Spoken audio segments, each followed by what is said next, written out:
Welcome you to study अड्डा। Last video में हमने पर्यावरण संरक्षण अधिनियम 1986 को पढ़ा था। अब हम उसके 50 MCQ कर लेते हैं।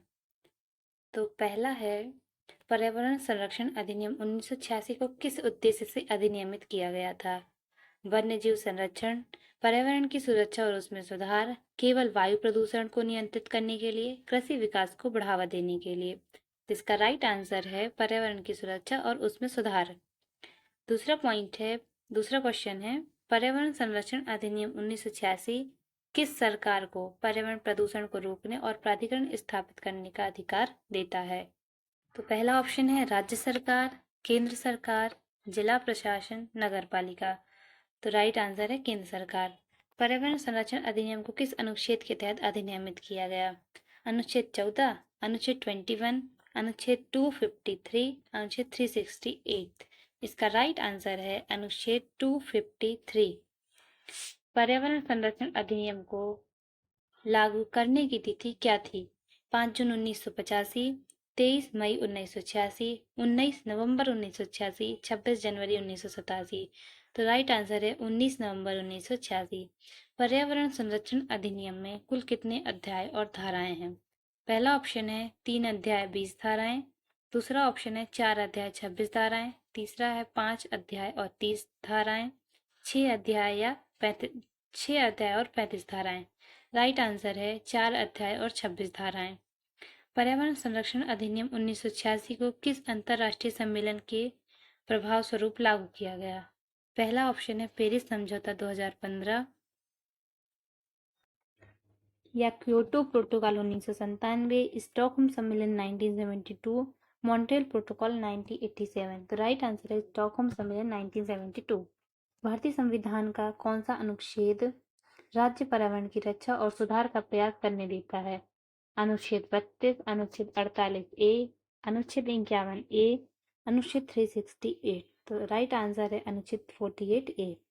पर्यावरण संरक्षण अधिनियम 1986 को किस प्रकार के कानून के रूप में जाना जाता है? ए विशिष्ट कानून, अम्ब्रेला कानून या प्रच्छत्र छाता कानून, अंतर्राष्ट्रीय कानून, नागरिक कानून। राइट आंसर है प्रच्छत्र छाता कानून। पर्यावरण संरक्षण अधिनियम 1986 का अधिनियम संख्यांक क्या है? 19, 21, 29 या 37। राइट आंसर है 29। पर्यावरण संरक्षण अधिनियम 1986 का विस्तार कहाँ तक है? केवल केंद्र शासित प्रदेशों में, केवल राज्य सरकारों द्वारा लागू, पूरे भारत में, जम्मू कश्मीर सहित, केवल शहरी क्षेत्र में। तो इसका राइट आंसर है पूरे भारत में, जम्मू कश्मीर सहित। 11वां क्वेश्चन है, धारा 18 के अनुसार इस अधिनियम के अनुपालन में सद्भावनापूर्वक किए गए कार्यों के लिए सरकार, अधिकारी, कर्मचारी या प्राधिकरण के विरुद्ध क्या नहीं होगी? पहला दंडात्मक कार्यवाही, दूसरा कानूनी कार्यवाही, तीसरा प्रशासनिक चेतावनी, चौथा अनुशासनिक कार्रवाई। तो राइट आंसर है कानूनी कार्यवाही। न्यायालय जिस स्थिति में अपराध का संज्ञान ले सकता है, जब कोई व्यक्ति परिवाद दायर करे, केंद्र सरकार या उसके द्वारा अधिकृत प्राधिकरण अधिकारी द्वारा परिवाद किया गया हो, जब कोई व्यक्ति कम से कम 30 दिन पहले सरकार को अपराध की सूचना दे चुका हो, जब राज्य सरकार की अनुमति प्राप्त हो।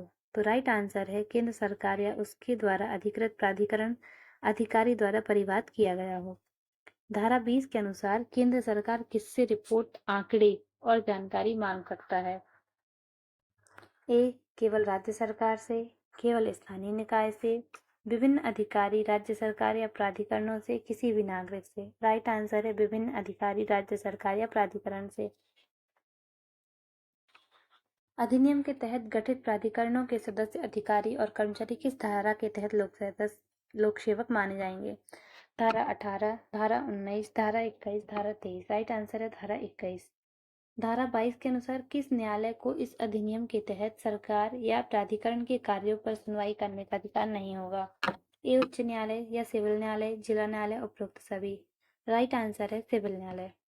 धारा 23 के अनुसार केंद्र सरकार किस माध्यम से अपनी शक्तियों को प्रत्यायोजित कर सकती है? राजपत्र में अधिसूचना जारी करके, राष्ट्रपति की अनुमति से, सर्वोच्च न्यायालय के आदेश से, संसद की मंजूरी के बाद। राइट आंसर है राजपत्र में अधिसूचना जारी करके। 17वां क्वेश्चन है, धारा 24 के अनुसार यदि कोई अपराधी इस अधिनियम और किसी अन्य अधिनियम दोनों के तहत दंडनीय है तो अपराधी को किसके तहत दंडित किया जाएगा? इस अधिनियम के तहत, अन्य अधिनियम के तहत, दोनों अधिनियम के तहत, अपराध की गंभीरता के अनुसार। तो राइट आंसर है अन्य अधिनियम के तहत। धारा 25 के अनुसार केंद्र सरकार को किस प्रकार नियम बनाने की शक्ति दी गई है?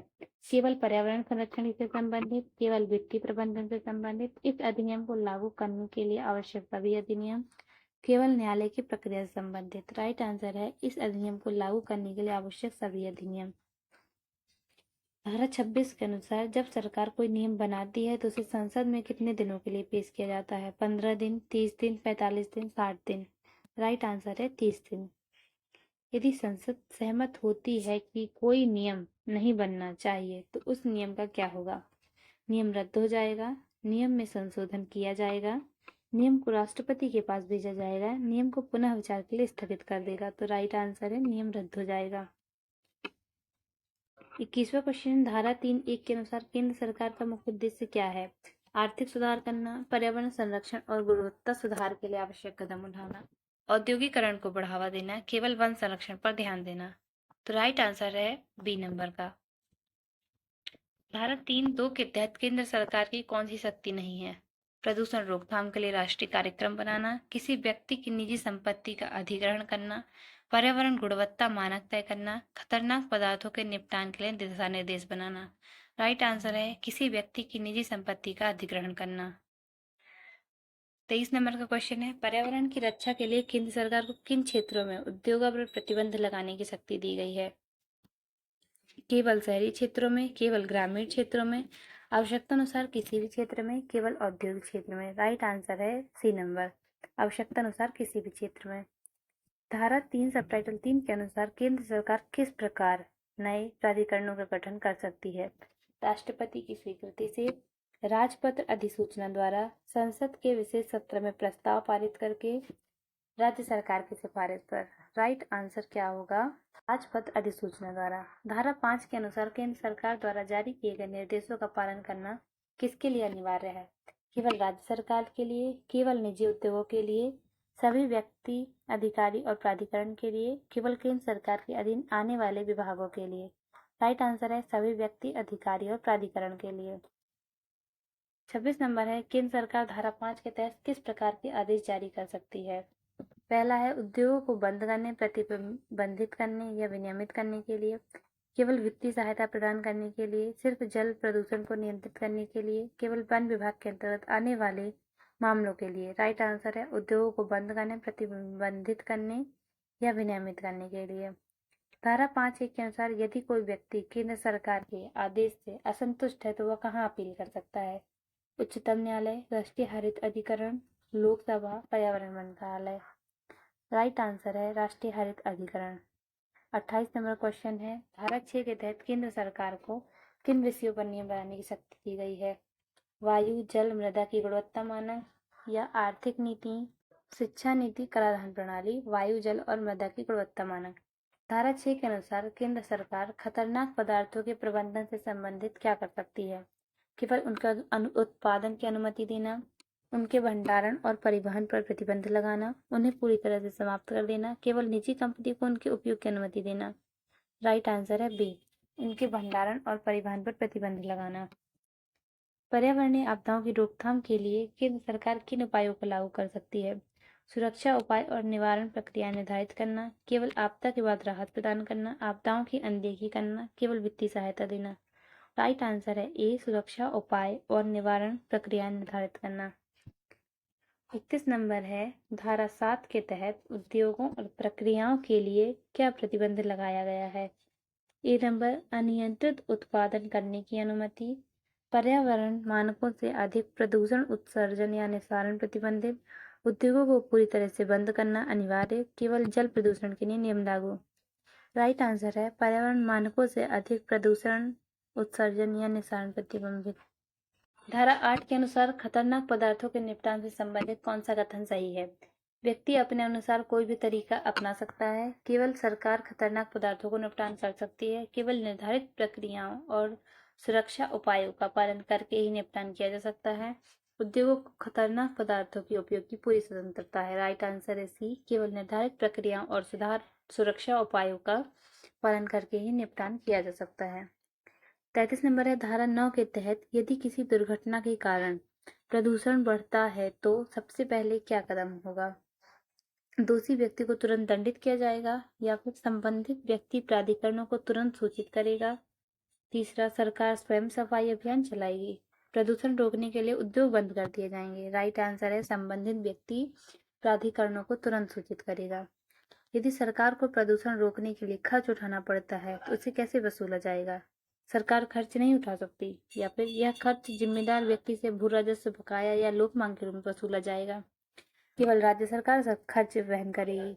इसे उद्योगों पर कर लगाकर वसूला जाएगा। राइट आंसर है, यह खर्च जिम्मेदार व्यक्ति से भू राजस्व, बकाया या लोक मांग के रूप में वसूला जाएगा। 35 नंबर है, धारा 10 के अनुसार केंद्र सरकार द्वारा नामित अधिकारी को किन शक्तियों से सज्जित किया जाएगा? किसी स्थान पर प्रवेश और निरीक्षण करने की शक्ति, उद्योगों को तुरंत बंद करने की शक्ति, किसी भी व्यक्ति को गिरफ्तार करने की शक्ति, केवल राज्य सरकार से अनुमति लेने की शक्ति। राइट आंसर है, किसी स्थान पर प्रवेश और निरीक्षण करने की शक्ति। यदि किसी अधिकारी को संदेह हो कि किसी स्थान पर अधिनियम का उल्लंघन हो रहा है तो वह क्या कर सकता है? पहला है, संबंधित दस्तावेज या वस्तु जब्त कर सकता है। उद्योग मालिक को तुरंत जेल भेज सकता है। केवल रिपोर्ट बनाकर छोड़ सकता है या उस उद्योग को हमेशा के लिए बंद कर सकता है। संबंधित दस्तावेज या वस्तु जब्त कर सकता है। धारा 11 के अनुसार केंद्र सरकार द्वारा नामित अधिकारी किस उद्देश्य के लिए नमूने ले सकता है? केवल जल प्रदूषण के परीक्षण के लिए। दूसरा है, किसी कारखाने या अन्य स्थान से विश्लेषण के लिए। केवल वायु प्रदूषण जांचने के लिए। केवल कृषि भूमि की जांच के लिए। राइट आंसर है, किसी कारखाने या अन्य स्थान से विश्लेषण के लिए।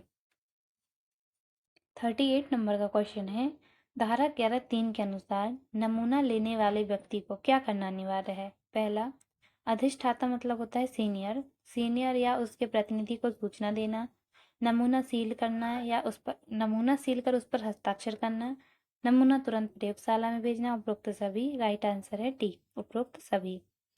यदि अधिष्ठाता या उसका प्रतिनिधि जानबूझकर अनुपस्थित रहता है तो नमूना लेने वाले व्यक्ति क्या करेगा? ए है, नमूना नहीं ले सकता। बी है, नमूना सील कर हस्ताक्षर करेगा और उसे प्रयोगशाला भेजेगा। सी है, नमूने को नष्ट कर देगा। डी है, सरकार की विशेष अनुमति लेनी होगी। राइट आंसर है, नमूना सील कर हस्ताक्षर करेगा और उसे प्रयोगशाला भेजेगा। 40 नंबर क्वेश्चन है, जब्ती और तलाशी की प्रक्रिया किस कानून के तहत संचालित होती है? पहला, भारतीय संविधान अधिनियम। दूसरा, CRPC 1973, भारतीय साक्ष्य अधिनियम या फिर सूचना का अधिकार अधिनियम। राइट आंसर है, CRPC 1973। धारा 12 के तहत केंद्र सरकार किसे स्थापित या मान्यता प्रदान कर सकती है? केवल निजी प्रयोगशालाओं को, केवल विश्वविद्यालय को, नई पर्यावरण प्रयोगशालाओं की स्थापना और अन्य प्रयोगशालाओं को मान्यता दे सकती है। केवल राज्य सरकार द्वारा संचालित प्रयोगशालाओं को। इसका राइट आंसर आप जानते हैं, सी, नई पर्यावरण प्रयोगशालाओं की स्थापना और अन्य प्रयोगशालाओं को मान्यता दे सकती है। धारा 13 के अनुसार सरकारी विश्लेषक की नियुक्ति किसके द्वारा की जा सकती है? राज्य सरकार, निजी कंपनियां।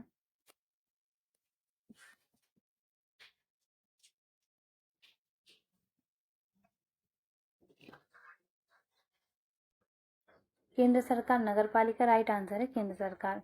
सरकारी विश्लेषक का मुख्य कार्य क्या होता है? पर्यावरणीय रिपोर्ट तैयार करना, जल, वायु, मिट्टी या अन्य पदार्थों के नमूने का विश्लेषण करना, उद्योगों को बंद करना, केवल जल परीक्षण करना। राइट आंसर आप सभी जानते हैं, जल, वायु, मिट्टी या अन्य पदार्थों के नमूने का विश्लेषण करना। धारा 14 के अनुसार सरकारी विश्लेषक की रिपोर्ट किस रूप में मानी जाएगी? केवल एक सामान्य रिपोर्ट के रूप में, कानूनी कार्यवाही में साक्ष्य के रूप में, निजी संदर्भ के लिए, केवल राज्य सरकार के लिए सूचना के रूप में। राइट आंसर है, कानूनी कार्यवाही में साक्ष्य के रूप में। 45 नंबर का क्वेश्चन है, यदि कोई इस अधिनियम का उल्लंघन करता है तो धारा 15 के तहत उसे क्या दंड मिल सकता है? पहला, केवल चेतावनी दी जाएगी। दूसरा, 5 साल तक की जेल या 1 लाख रुपए तक का जुर्माना। तीसरा है, केवल 10,000 रुपए का जुर्माना। डी नंबर है, कोई दंड नहीं। तो राइट आंसर है बी, 5 साल तक की जेल या 1 लाख रुपए तक का जुर्माना या दोनों। यदि अपराध जारी रहता है तो प्रत्येक दिन के लिए कितना अतिरिक्त जुर्माना लगाया जा सकता है? ये आप सभी को अच्छे से याद होगा जब हमने वीडियो किया था। तो आपको राइट आंसर बताना है। ऑप्शन में है, पहला 500 रुपये, दूसरा 1,000 रुपये, तीसरा 5,000 रुपये, चौथा 50,000 रुपये। तो राइट आंसर है 5,000 रुपये। 47 नंबर का क्वेश्चन है, यदि अपराधी पहली सजा के बाद भी 1 साल से अधिक जारी रहता है तो दोषी को अधिकतम कितने वर्ष तक की सजा हो सकती है? पहला ऑप्शन है 3 साल, दूसरा 5 साल या 7 साल या 10 साल। राइट आंसर है 7 साल। पहले 5 साल की होगी, उसके बाद 7 साल की एक्सटेंड हो जाएगी। धारा 16 के अनुसार यदि कोई कंपनी इस अधिनियम का उल्लंघन करती है तो किसे दोषी माना जाएगा? केवल कंपनी के निदेशक, केवल कंपनी, कंपनी और उसके संचालक की जिम्मेदारी संभालने वाला व्यक्ति दोनों, केवल प्रबंधक। राइट आंसर है कंपनी और उसके संचालन की जिम्मेदारी संभालने वाला व्यक्ति दोनों। 49 है, यदि यह साबित हो जाए कि कंपनी का अपराध किसी निदेशक, प्रबंधक या अन्य अधिकारी की सहमति, अनदेखी या लापरवाही से हुआ है तो क्या होगा? केवल कंपनी पर जुर्माना लगेगा, दूसरा केवल निदेशक को दंड मिलेगा, तीसरा उस अधिकारी को भी दोषी माना जाएगा और कार्यवाही होगी, चौथा कोई कार्यवाही नहीं होगी। तो राइट आंसर है उस अधिकारी को भी दोषी माना जाएगा और कानूनी कार्रवाई होगी। 50 नंबर का क्वेश्चन है, धारा 17 के अनुसार यदि कोई सरकारी विभाग इस अधिनियम का उल्लंघन करता है तो किसे दोषी माना जाएगा? पहला विभागाध्यक्ष, दूसरा पूरी सरकार, तीसरा केवल संबंधित मंत्री, चौथा राज्य सरकार। राइट आंसर है विभागाध्यक्ष। 51 नंबर क्वेश्चन है, क्या कोई विभागाध्यक्ष खुद को दोष मुक्त साबित कर सकता है? ऑप्शन है हाँ, यदि वह साबित कर दे कि अपराध उसकी जानकारी के बिना हुआ या उसने इसे रोकने की कोशिश की। दूसरा ऑप्शन है नहीं, विभागाध्यक्ष हमेशा दोषी रहेगा। तीसरा, केवल अदालत तय करेगी। चौथा, विभागाध्यक्ष को पहले मुआवजा देना होगा। हम सभी इसका राइट आंसर जानते हैं, आंसर है ए। यदि सरकारी विभाग में कोई अन्य अधिक आधिकारिक अपराध के लिए जिम्मेदार है तो क्या कार्रवाई होगी? केवल विभाग पर जुर्माना लगेगा, केवल विभागाध्यक्ष को दंड मिलेगा, संबंधित अधिकारी पर कानूनी कार्रवाई होगी, कोई कार्रवाई नहीं होगी। तो इसका राइट आंसर हम सभी जानते हैं, आंसर होगा सी, संबंधित अधिकारी पर कानूनी कार्रवाई होगी। तो हमारा ये वीडियो कंप्लीट होता है। अब हम अगले वीडियो में अगला एक्ट पढ़ेंगे। Thank you so much.